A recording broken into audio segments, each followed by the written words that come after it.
ಒಂದು ತಾಸು ಕಟ್ಟಲಿಕ್ಕೆ ನಾವು ಕಳೀತೇವೆ. ನಾವೇನು ಮಾಡ್ತೀವಿ, ಒಂದು 5 ಮಿನಿಟ್ ಸುದ್ದಾನು ಈ ಅಭ್ಯಾಸ ಮಾಡೋಂಗಿಲ್ಲ, ಮತ್ತೆ ಬಿಡ್ತೀವಿ. ಏನೋ ಒಂದು ಕಾರಣ ಹೇಳ್ತೀವಿ, ಏನು ರೀ 5 ಮಿನಿಟ್ ಆದ ಮೊದಲೇ ಯಾರು ಕರೆದು ನಮ್ಮನ್ನು ಈ ಥರ ಹೋಗೋದು, ಒಂದು ಕಡೆ ಹೋಗ್ಬೇಕಾಗಿದೆ, ಇಂಥ ಒಂದು ಕೆಲಸ ಅದ, ನಾವು ಪೋಸ್ಟ್ಗೆ ಹೋಗ್ಬೇಕಾಗಿದೆ, ಟಪಾಲು ಹೋಗೋದು ಕಾಣಿಸ್ತದೆ, ಲವ್ ಹೋಗ್ಬೇಕಾಗಿದೆ.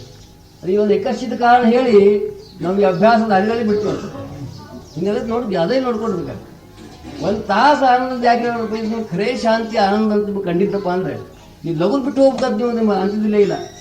ಚಮತ್ಕಾರ ಇದು ಶಾಂತಿ ಅಂತ ನಿಮ್ಗೆ ಅನಿಸಿದ್ದು. ಇದು ನಿಮ್ಗೆ ಏನು ಅನ್ಸಿದ ಬೋರ್ ಅಥವಾ ಒಂದು ಏನೋ ತಾಸು ಅನ್ಸಿದ್ದು ಸಾಕಲ್ಪ. ಏನು ನಾವು ಬೇಕಾಗಿದ್ದು ಇದು ಒಂದು ದುಲ್ಮಿನ ಮಾಡ್ತಕ್ಕಂಥ ಒಂದು ಸಾಧನದ ಅಂತ ಅನಿಸಿ ಅಂತ ತಿಳ್ಕೊಂಡು ಅದಕ್ಕೆ ಹಂಗಿಲ್ಲಪ್ಪ. ನಿಜವಾಗಿ ಪರಮ ಶಾಂತಿ ಆನಂದದಿಂದ ಆರಾಮಿ ಏನಿದೆ ಈ ಸುಖರೂಪೇ ಅದಲ್ಲ. ಅದು ಆರಾಮಿ ಅಂತ ನಾವು ಅನಿಸೋದು ಹಂಗೆ ನಮ್ಗೆ ಏನಿಲ್ಲ, ಅಷ್ಟಕ್ಕೆ ನಾವು ಅವಕಾಶ ಕೊಡೋದಿಲ್ಲ. ಒಂದು 5 ಮಿನಿಟ್ ಕೊಡ್ತೀವಿ ಅಂತ ತಿಳ್ಕೊಂಡು ಅಷ್ಟಕ್ಕೆ ಕಲ್ಪನೆ ಬಂದಿರ್ತವೆ.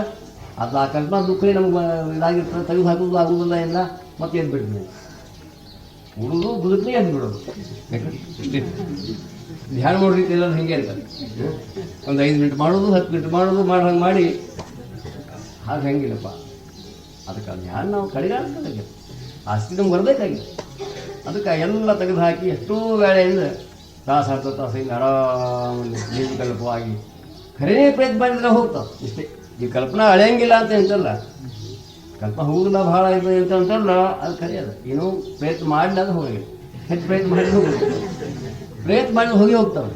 ಅಸಂಶಯಂ ಮಹಾಬಾಹು ಮನೋ ದುರ್ನಿಗ್ರಹಂ ಚಲಂ ಅಭ್ಯಾಸಿನ ತಗೊಂತೆಯ ವೈರಾಗ್ಯಂತೆ ಗೃಹ್ಯತೆ ಅಂತ ಸ್ಪಷ್ಟವಾಗಿ ಹೇಳ್ತಾರೆ. ಇಷ್ಟೇ ಹೇಳ್ತಾರೆ.